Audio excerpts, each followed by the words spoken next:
జై శ్రీరామ్.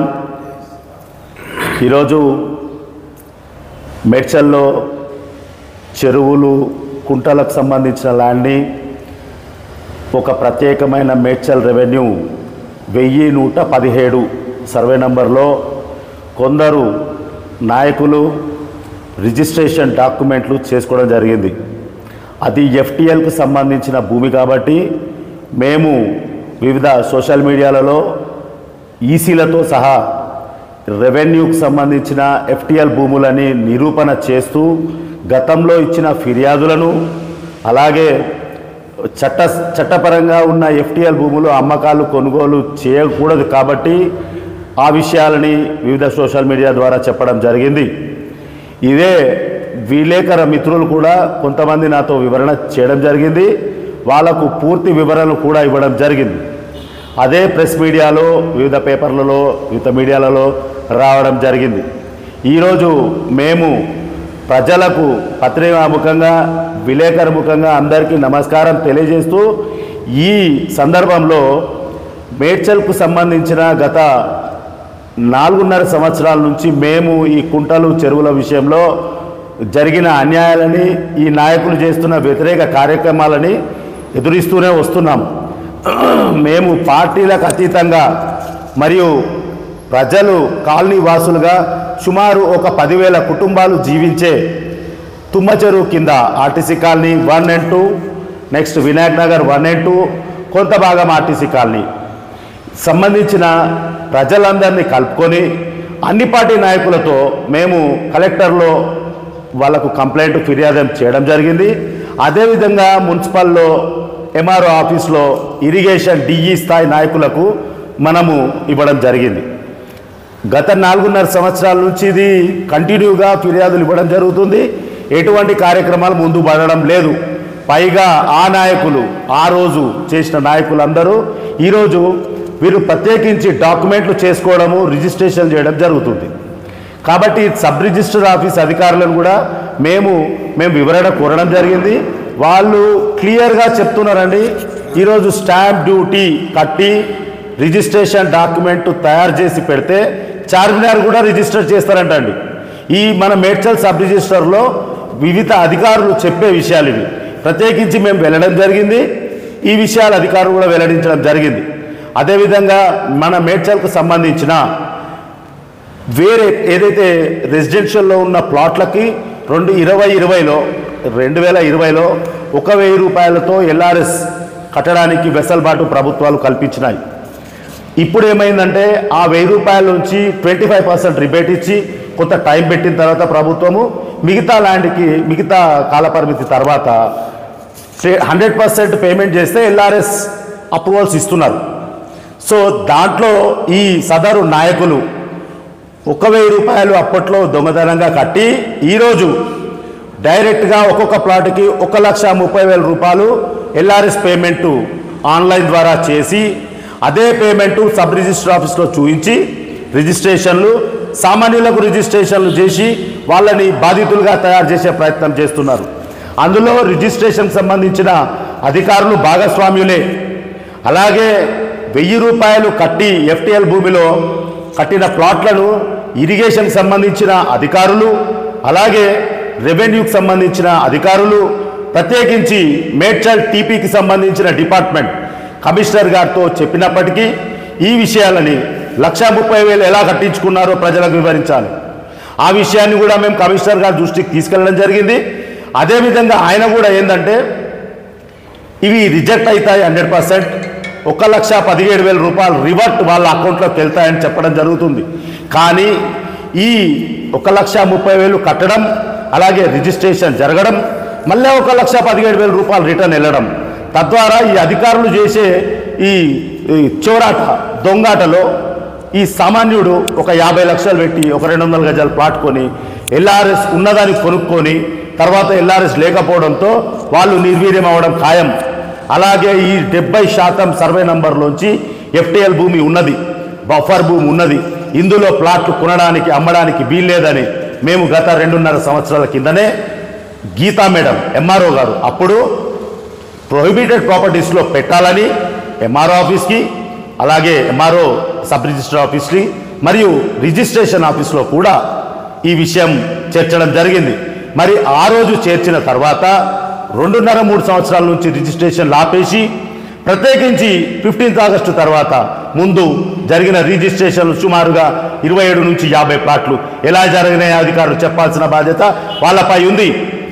వాస్తవానికి మాట్లాడితే ఈ దొంగలు నాయకులుగా చెప్పుకునే నాయకులు ఏ పార్టీలో అధికారం ఉంటుందో ఆ పార్టీలో ఉండే నాయకులు.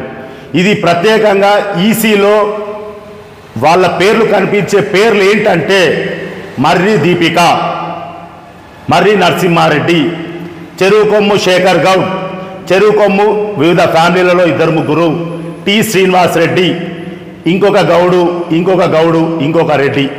అంటే వీళ్ళు ప్రజలని ఇన్ని రోజులు మస్మరిస్తారు. ఆ రోజు టీఆర్ఎస్లో ఉండి మల్లారెడ్డి పడగ నీడలో రాత్రిపూట కుంటలోంచి నీళ్లు తీస్తే మేము ఊరోళ్ళందరం పిలిచి కాంగ్రెస్ నాయకులు, బీజేపీ నాయకులు, టీఆర్ఎస్ నాయకులు కూడా అప్పుడు వచ్చి వివిధ విధాలుగా వీళ్ళను విమర్శిస్తే అప్పుడు బంద్ చేసినారు. అప్పుడు పోలీసు వాళ్ళు దీని మీద ఎఫ్ఐఆర్ కూడా చేసినారు. ఎవ్వరికి తెలియకుండా మంత్రి మల్లారెడ్డి గారు చెప్పారని చేసి అయినప్పటికీ ప్రభుత్వం ఆ రోజు పోలీసు వాళ్ళు ఎఫ్ఐఆర్ చేయడం జరిగింది. మరి ఆ రోజు ఎఫ్ఐఆర్ చేసిన రోజు నుంచి ఈ నాయకులు మళ్ళీ ఈరోజు రిజిస్ట్రేషన్ చేస్తున్నారంటే అధికారుల వైఫల్యం. ఈరోజు మేడ్చల్ ఎర్రకుంట చెరువుకుంట ఏదైతే భూమి ఉందో ఆ భూమి ఎట్టి పరిస్థితిలో ప్రజలకు సంబంధించిన భూమి, అది నీటి ప్రాంతం కాబట్టి నీళ్లు తక్కువగా ఉన్న రోజు అక్కడ నీటి డౌన్స్ట్రేట్ చేసే పార్టీ కాబట్టి ఆ పార్టీ ల్యాండ్ని అమ్మకాలు కొనగాలకు దూరంగా ఉంచాల్సిన బాధ్యత అధికారుల మీద ఎట్లయినా ఉంది. ఇంకొక విషయం మీకు తెలవాల్సిన విషయం ఏంటంటే ఈ మధ్యలో హైడ్రా అనేది ఒక ప్రోగ్రాం జరుగుతుంది రాష్ట్ర వ్యాప్తంగా. ఈ హైడ్రా ప్రోగ్రాంలో అన్ని తెలంగాణ ప్రాంతానికి సంబంధించిన ప్రత్యేకించి హైదరాబాద్ చుట్టుపక్కల ఉన్న కుంటలను కానీ చెరువులను కానివ్వండి, ఈ కుంటలని ప్రత్యేక ఒక వెబ్సైట్లో పెట్టడం జరిగింది. ఆ అదే వెబ్సైట్లో ఈ ఎర్ర చెరువు కుంటని ఫోటో రూపకంగా గూగుల్ లొకేషన్లో పెట్టారు. కానీ ఆ సర్వే నెంబర్స్ మాత్రం ప్రత్యేకించి మేడ్చల్ మండలానికి సంబంధించిన సోమారం సర్వే నెంబర్ పెట్టడం జరిగింది. సోమారం గ్రామానికి సంబంధించిన సర్వే నెంబర్స్ పెట్టడం జరిగింది. ఎందుకంటే ఈ నంబర్లు 1117 నంబరు, 1116 సర్వే నంబర్లలో ఉన్న భూములు FTL భూములని ఈరోజు ఆ బ్లాంక్లో కనిపించాయి. అంటే హైడ్రా అధికారులను కూడా తప్పుదో పట్టించడానిలో చేతివాటం ఈ కింది స్థాయి అధికారులది బరాబర్ కనిపించడం జరుగుతుంది. కాబట్టి ఈ అధికారులని ప్లస్ ఈ నాయకులని వెంటనే ప్రత్యేకించి కాంగ్రెస్ నాయకులు ఈరోజు అధికార పక్షంగా ఉన్నారు కాబట్టి ఇట్లాంటి కార్యాచరణ మీ పార్టీ వారే చేస్తున్నారు కాబట్టి మేము బీజేపీ పార్టీ పరంగానే కాదు, అలాగే స్థానిక నాయకులుగా స్థానిక ప్రజల నుంచి మేము డిమాండ్ చేయడం జరుగుతుంది. వాళ్ళని వెంటనే అరెస్టు చేయాలి, ఆ రిజిస్ట్రేషన్ డాక్యుమెంట్లు క్యాన్సిల్ కూడా చేయాలని మేము ప్రజల తరపున బీజేపీ నాయకుడిగా డిమాండ్ చేయడం జరుగుతుంది. ఈ ప్రత్యేకించి జరుగుతున్న స్కాండల్లో 25-30 కోట్ల రూపాయలు ఫ్రాడ్ జరుగుతున్నట్టు పొగట్ట. కాబట్టి దీంట్లో ప్రత్యేకించి చెప్పుకోవాల్సిన విషయం ప్రజలు గమనించాలి ఏంటంటే అన్ని పార్టీ నాయకుల వసూల్ బ్యాచ్ దీంట్లో పాల్గొనడం జరుగుతుంది. కాబట్టి ఈ వసూల్ బ్యాచ్ నోరు ముయ్యాల. ఇట్లాంటి కార్యక్రమాలు తొందరగా జరగకుండా ముందు జరగకుండా చేయాలంటే వాళ్ళని వెంటనే అరెస్టు చేయాలి, వాళ్ళ మీద ఎఫ్ఐఆర్ రిలీజ్ చేసి అరెస్టు చేసి వెంటనే ఈ డాక్యుమెంట్లను డిజాల్వ్ చేయాలా. ఇరిగేషన్ నాయకులు, ఇరిగేషన్ అధికారులు దీనికి సంబంధించి ప్రత్యేకించి దానికి ఫెన్సింగ్ ఏర్పాటు చేయాలా. అలాగే ఆ ఒక్క కుంటతో కాదు, మేడ్చల్ పెద్ద చెరువుకు సంబంధించి కూడా ఎక్కడ FTL ఉంటుందో ఆ భూములకు కాల్వలకు సంబంధించి ప్రతి FTL భూమిని కబ్జా తీసుకోవాలా. అక్కడ వాళ్ళు కట్టిన ఫెన్సింగ్లు కానీ షెడ్లు కానీ గిడ్డంగులు కానీ వెంటనే తొలగించాలని మేము స్థానిక నాయకుల తరఫున నాయకులుగా డిమాండ్ చేయడం జరుగుతుంది. హైడ్రా దృష్టికి తీసుకెళ్లే ప్రయత్నం ఏమైనా చేస్తారు? హైడ్రా దృష్టికి తీసుకెళ్ళడం జరిగింది సార్. ఈ విషయం మీకు ఇంకొక ప్రత్యేకించి విషయం చెప్తాం. హైడ్రా గ్రీవియన్స్లో మరియు IGRS స్టేట్ వెబ్సైట్ రిజిస్ట్రేషన్ సంబంధించిన వెబ్సైట్లో అదే దాంట్లో మన మేడ్చల్ డిస్ట్రిక్ట్ రిజిస్టర్ ఆఫీస్ బ్లాంక్కి మెయిల్ చేయడం జరిగింది. వెబ్సైట్లో గ్రీవియన్స్లో కంప్లైంట్ చేయడం జరిగింది. అయినా కూడా ఎటువంటి యాక్షన్ తీసుకోలేదు. పైగా ఇరిగేషన్ మన హైడ్రాకు సంబంధించిన ఒక అధికారి నాకు ప్రత్యేకించి మెసేజ్ పెట్టింది ఏంటంటే మేము ఓఆర్ఆర్ పరిధిలోకే ఈ చట్టాన్ని అమలుపరుస్తున్నాం కాబట్టి మేడ్చల్ పరిగణకు రాదని వివరించడం జరిగింది. ఇంకొక విషయం ఏంటంటే మేము లోగడ ఈ కంప్లైంట్ ఇచ్చే తరుణంలో హైడ్రాకు సంబంధించిన అధికారులకు చెప్పినప్పుడు హైడ్రా ఆఫీస్ 6th ఫ్లోర్లో ఒక అధికారి మాకు ప్రత్యేకించి చెప్పడం కూడా జరిగింది. 6వ ఫ్లోర్లో ఉన్న ఒక అధికారి మేడ్చల్ కూడా హైడ్రాకు సంబంధించి వస్తుందని, కాబట్టి ఇది వెంటనే హైడ్రా వాళ్ళు కూడా దృష్టిలో పెట్టాలని మేము డిమాండ్ చేయడం జరిగింది.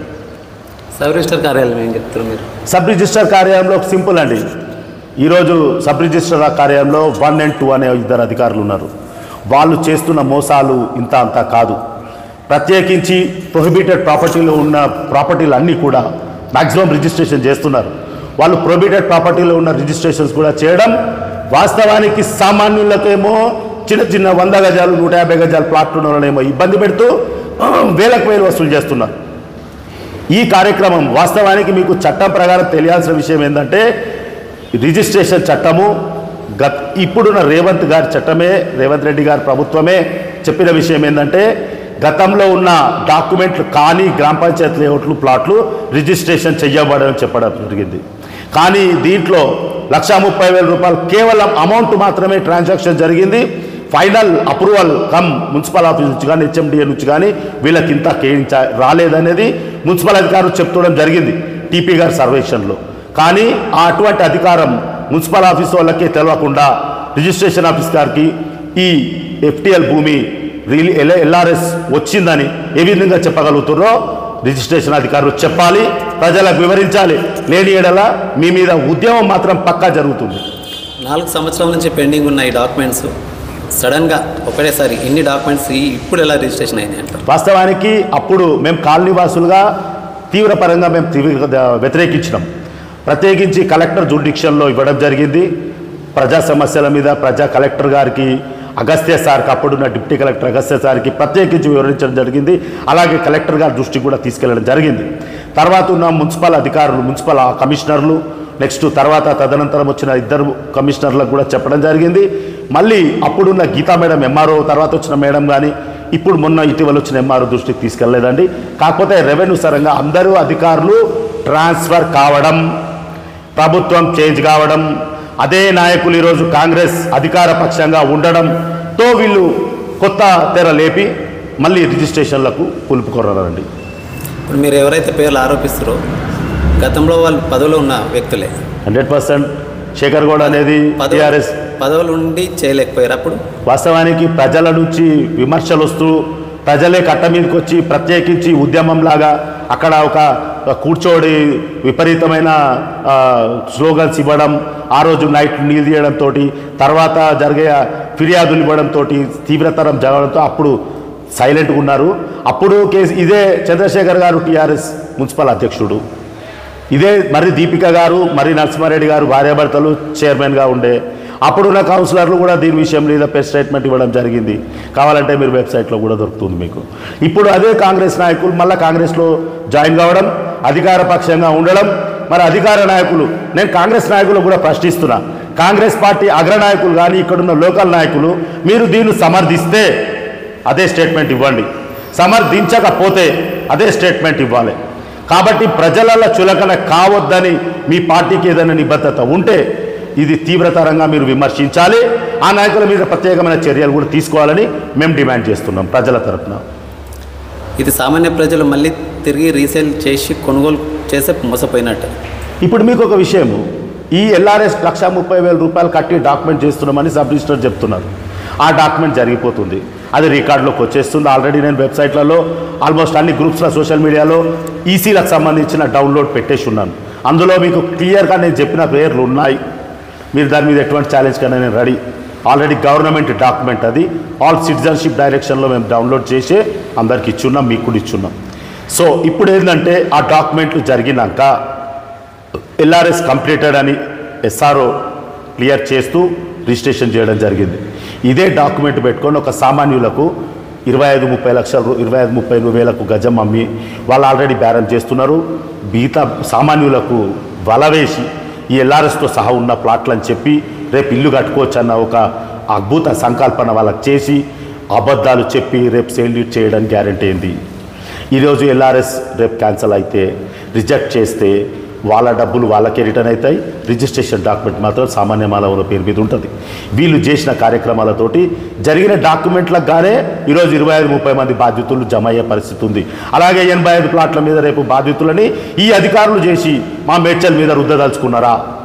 ఈ నాయకులు 50 లక్షల రూపాయలు ఒక ప్లాట్కి అమ్ముతున్నారు, నిజమా కాదా? అలాంటి పరిస్థితుల్లో వీళ్ళు అవినీతి పరులను ఎందుకు అనొద్దు?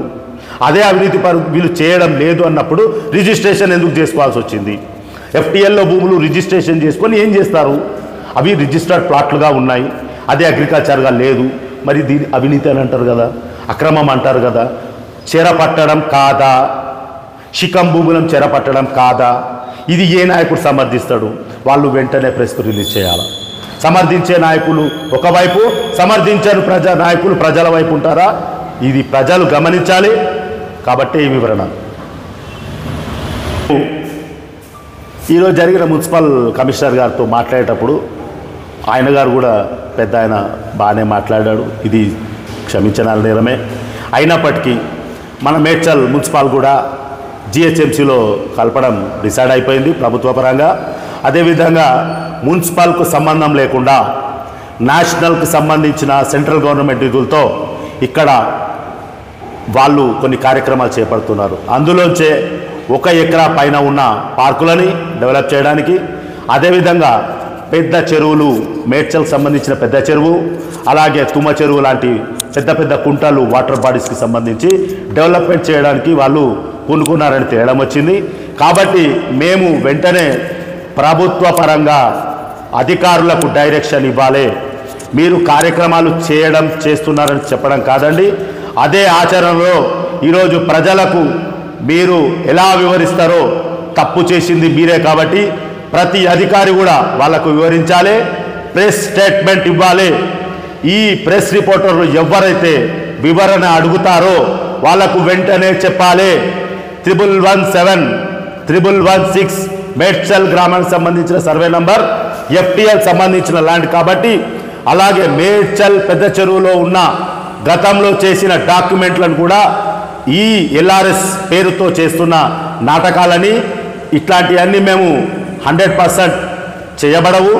అలాగే ఈ LRSని రద్దు చేయబడుతుంది, ప్రత్యేకించి ఈ FTL సంబంధించిన ల్యాండ్లోనని ప్రెస్ స్టేట్మెంట్ ఇవ్వాలని డిమాండ్ చేస్తున్నాం.